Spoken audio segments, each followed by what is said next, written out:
You were hospitalized in Dhekelia, a British sovereign base area on Cyprus. It's part of British overseas territory that falls outside of Cypriot jurisdiction.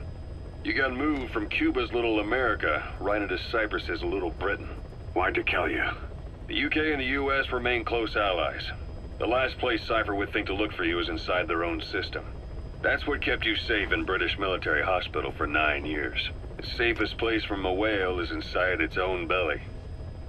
You were a regular Geppetto. Well, it wasn't Pinocchio who led me out to safety. So who was that guy? Cypher went so far as to attack British territory, burning their own ally. That's how badly they wanted you dead. He said I was in a British military hospital. But the doctor had a Greek accent. They hire locally. Easier to trust them. Dhekelia is also home to Greek Cypriots, after all. What about the Turks? They haven't returned to the south. Not yet. The Cyprus dispute is still a long way from resolved. The country is just as split as it was in '74. Turkish Cypriots in the north, Greek Cypriots in the south. Between them, the Green Line, the UN established. And Dhekelia sits right on top of it. It does. Part of the buffer zone between the two groups. Another reason it was the perfect place to hide you. Easy to spot any outsiders snooping around. So how do things stand?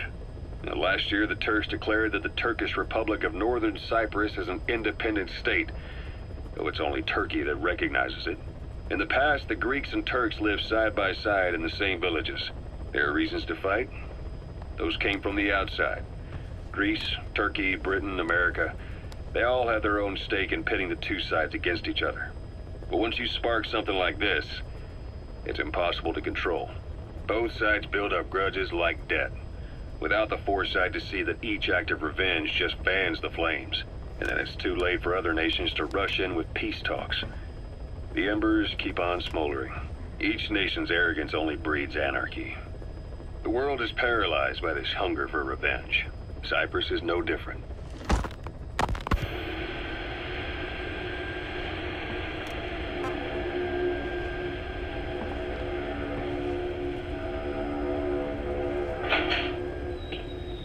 You're up.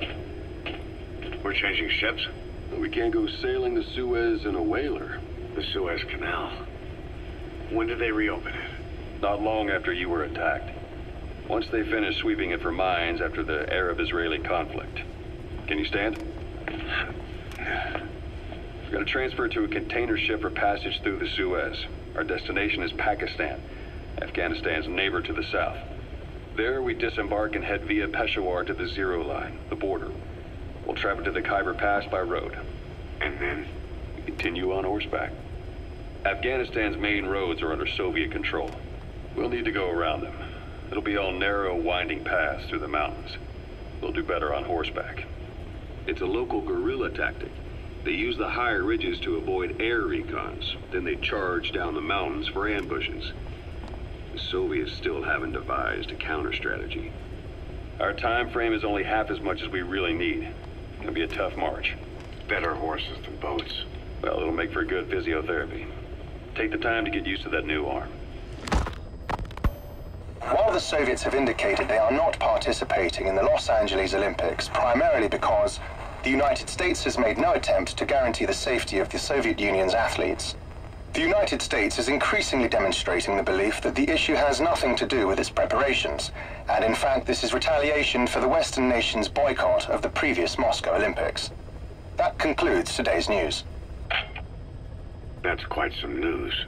The Soviet Union not attending the LA Olympics? Yeah. Andropov's death has changed some things. They're calling it revenge for the Western boycott of the Moscow Olympics. Countries boycotted the Moscow Olympics? Yes.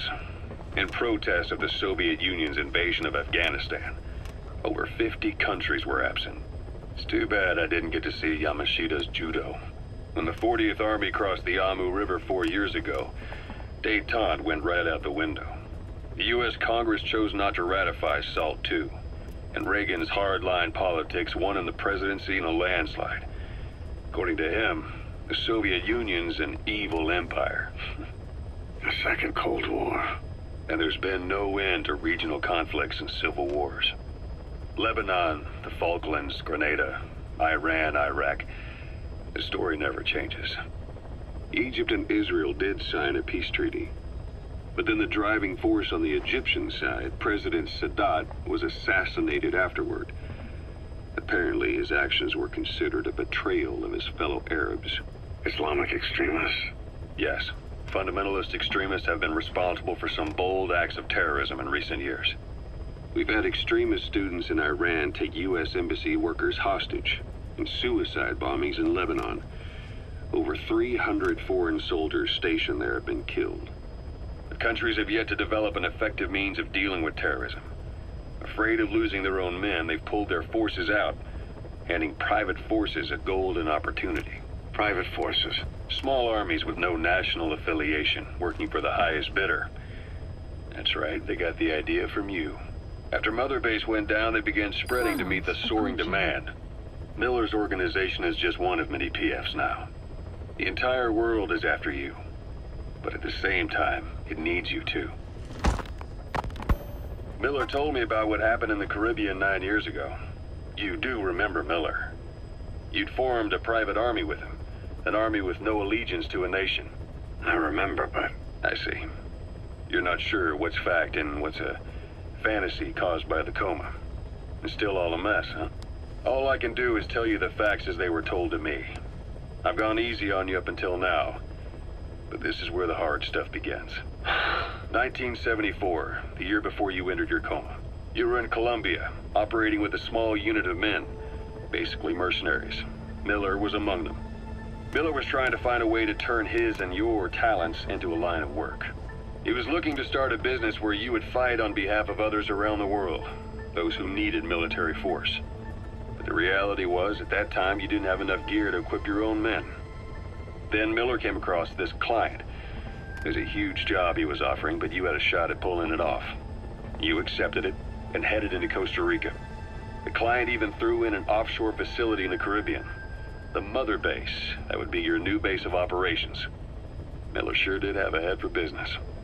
As your mission went on, your unit grew and grew. More weapons, more money. Before you knew it, you were commanding 300 men. As the organization got bigger, your military powers swelled to match. It got so the international community couldn't afford to ignore you. You were just too damn successful for your own good. You, your men, had worn out your welcome. Everyone was out for you. East, West, First World, Third. It was only a matter of time before someone took you down. And that was XOF. Officially, they're an anti-terror unit under the CIA. In reality, they're Cypher's private strike force. They lured you to Cuba using Chico, the Nicaraguan revolutionary kid, and Paz, a mole who worked for Cypher as bait. While you were gone, XOF, posing as a nuclear inspection team, stormed Mother Base. At the same time, C4 they'd placed on the strut legs went off. The whole thing went down in minutes. XOF. Kisses and hugs followed by a big FU. All because of Miller's blind spot. A back door into Mother Base no one suspected. You remember a certain scientist. Huey was responsible for bringing the inspection team on board, giving the enemy a perfect opportunity to hit you at home. You were returning from Cuba when it happened. Mother Base came damn close to taking you with it into the Caribbean. Those of your men out on assignment returned right away. They refused to believe the wreckage in the water they found was Mother Base. But they checked the coordinates again and again, until reality finally settled in. You were supposed to die that day. That was XOF's primary objective. As far as most folks know, you did. The first doctor to see you wasn't even sure what he was looking at. Before they'd even finished operating, your men moved you to that hospital in Cyprus. It was a woman named Eva who arranged that. Rings a bell, huh? Most men in your condition would have been written off right from the start. But you survived. You went straight down to hell, and they pulled you out. Your eye wide open. Full of venom. The days of Naked Snake are long gone. Welcome back, Venom Snake. This world still needs you. Here, Snake, try this on. A prosthetic arm. Yeah, Miller was calling it the arm that wasn't there. The physiotherapy's going well. Your arm's bulked up enough for it to fit. There. Perfect. A little time with it, and it'll work better than the real thing. What do you think? Huh. I can still feel my real arm. Well, you better get used to this one quick. You have any pain? Every now and then. Where? My fingertips. My left fingertips. Sounds like phantom pain. Your brain still remembers your old hand. Yeah. What about your vision? Can you see okay? Yeah, at the moment. Now, the shrapnel in your skull is pressing on your optic nerve. I'm told any hard impact could have an effect on your visual cortex. Yeah. The doctor mentioned that. Your brain might process visual information incorrectly. In other words, you could have hallucinations. You might see things that aren't there, or not see things as they really are. You experience any of that? I think so. When? Right after I wake up. Colors look faded. Colors, huh? Well, that's not a major concern in and of itself, but it could mean the difference between life and death in the field. You'll need to watch out for that. I will. All right. You should continue your physio. We'll be arriving soon. It's the last chance you'll get. Ocelot. I hear they started calling you Shalashaska in Afghanistan. What's that about? You know the term Sharashka? It's slang for a suspicious, hastily thrown together organization. The word became associated with a type of forced labor facility in the Soviet Gulag system. OKB scientists and engineers who'd been convicted of crimes were sent to a Sharashka for forced R&D. The Sharashkas were supervised by Lavrenti Beria of the NKVD, the secret police, under the official name 4th Special Department. Forced research? That's not very different from what we do here. Diamond Dogs is different. Everyone here believes in you. Regardless of where they came from or why they're here, they revere you. And they're fighting because it was their choice. And if it wasn't, they'd leave? Who knows? That's our reality here, whether it's real or not. If there's another truth, I don't want to know it. All that matters is that's the concept that's taken shape in their heads. The traces of a group ideology, our superstructure, to put it in Marxist terms. All right. Go on. Right. So anyway, at some point the enemy started calling me Sharashka. This was after the war in Afghanistan broke out. While I was keeping an eye on you in that hospital, I was also heading up interrogations here. The men I broke gave up their comrades and families, everything they wanted to protect them most. No real cause for it. I just let myself get caught up in the old Russian pride. And suddenly I received the honor of becoming Special Interrogation Advisor to the forced labor camps. But the more men I interrogated, the more people saw me as just that, the interrogator. It helped cover my real objective of keeping you safe. You went that far for me? Far enough to keep you alive. I ended up being pretty well known among the Afghan guerrillas. Some of them would have seen me on the battlefield, and that's how I got the second half of the name. Shashka. It's a sword, a type of saber from the Caucasus. Russian dragoons and Cossacks carried them into battle. Now, the Russian Empire had a general by the name of Fyodor Arturovich Keller. His bravery earned him the nickname Russia's Greatest Shashka. Someone must have known about that, because somewhere along the line, Shashka got stuck on the end of Sharashka. The guerrillas were using the name amongst themselves, and by the time I got to hearing about it, pronunciation had wound up as Shalashashka. So, half Gulag, half Hero Sword. Is a perfect fit. But you see how rumors and ideas about people can get out of hand fast. Once you create a character and put it out there in public mind, it warps and twists with every baseless rumor. And before you know it, all people see are phantoms. In my case, it works out just fine. I'm plenty used to working under aliases.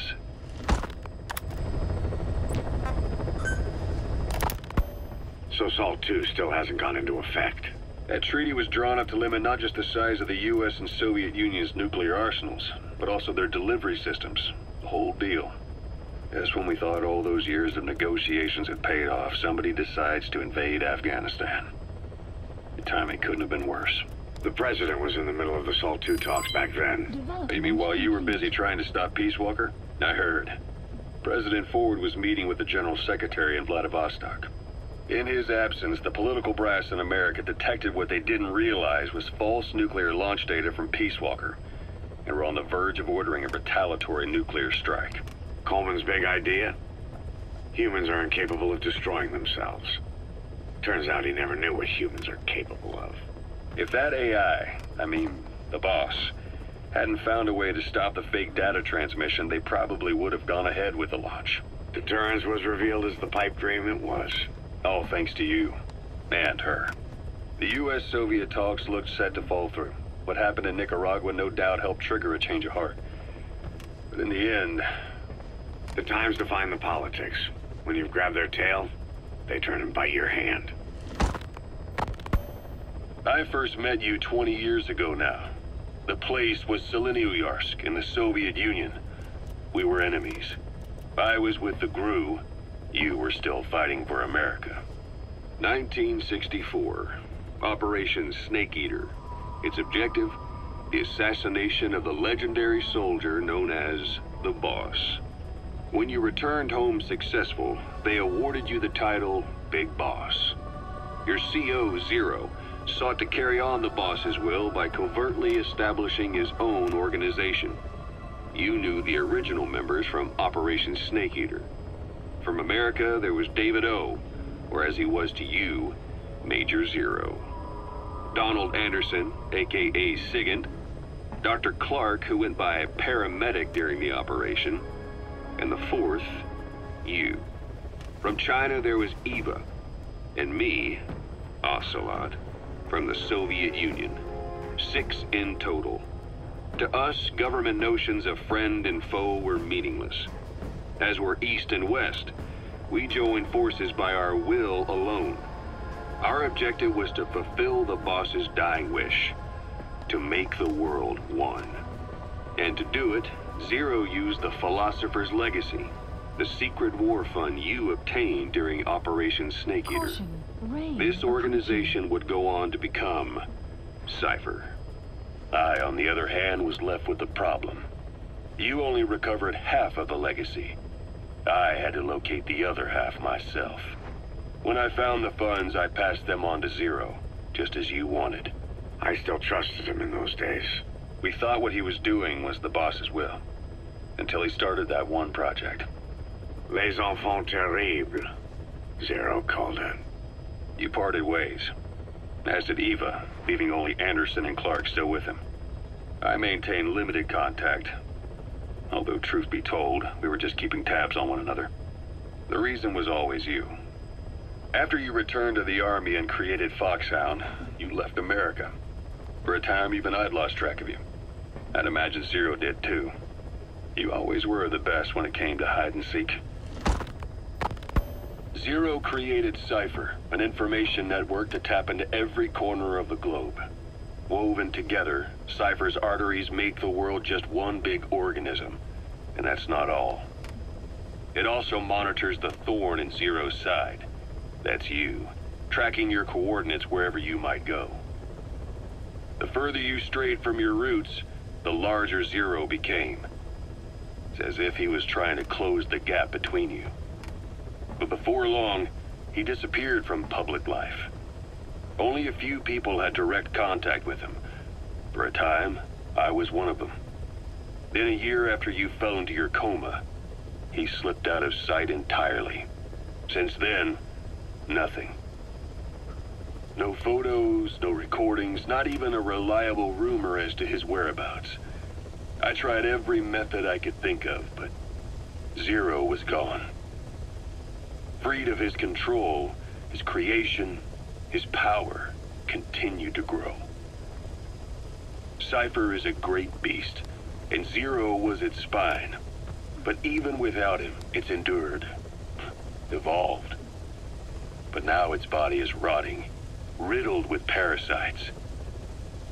Parasites like the ones who attacked you 9 years ago in the Caribbean, and then at the hospital.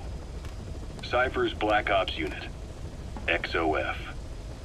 They learned where you were, and came to wipe the slate clean.